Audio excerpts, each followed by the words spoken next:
येऊ सर. हा ये ना. सर मला शुक्रवार शनिवार 2 दिवस सुट्टी पाहिजे. का बरं, काय काम काढलं, काय सुट्टी पाहिजे, कशासाठी सुट्टी पाहिजे तुला? मला बीड जिल्ह्यातील सावरगाव या ठिकाणी भगवान भक्तीगडावर जो दसरा मेळावा आहे त्या दसरा मेळाव्याला जायचं. जायचं तुझं आपण 2 दिवस सध्या इथं काम आहे, लोड चालू आहे कामाचा. 2 दिवस तुझा पगार कट केला जाईल. साहेब 2 दिवस काय तुम्ही 2 महिन्याचा पगार कापला तरी चालेल, पण मला मेळाव्याला जायचं. हा मेळावा तुझ्या जातीचा नाही, जिल्ह्याचं नाही. का बरं तू 2 दिवस कामाचं नुकसान करून घेतो? आधीच तर आपल्याकडे कामाचा लोड आहे. साहेब हा मेळावा माझ्या जातीचा नाही, हा मेळावा तुमच्या जातीचा नाही. मी धनगराचा आहे, तुम्ही माळ्याचे आहेत. पण हा जो मेळावा आहे भगवान भक्तीगडावरचा, हा 18 पगड जातींचा मेळावा आहे. हा ऊसतोड कामगारांचा मेळावा आहे.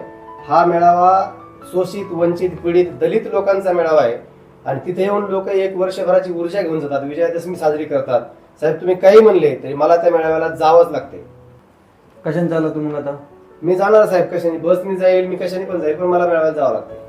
मग एक काम कर, तुझी बस वगैरे सगळं राहू दे, माझी गाडी घेऊन आपण दोघं सोबतच जाऊ. धन्यवाद साहेब. हा मेळावा 18 पगड जातींचा, ऊसतोड कामगारांचा, शोषित दीन दलित पीडित वंचितांचा. 1 दिवस काम बंद ठेवा आणि सर्वजण चला मेळाव्याला. भगवान भक्तीगड, सावरगाव घाट, तालुका पाटोदा, जिल्हा बीड. मी येतोय, तुम्ही पण या.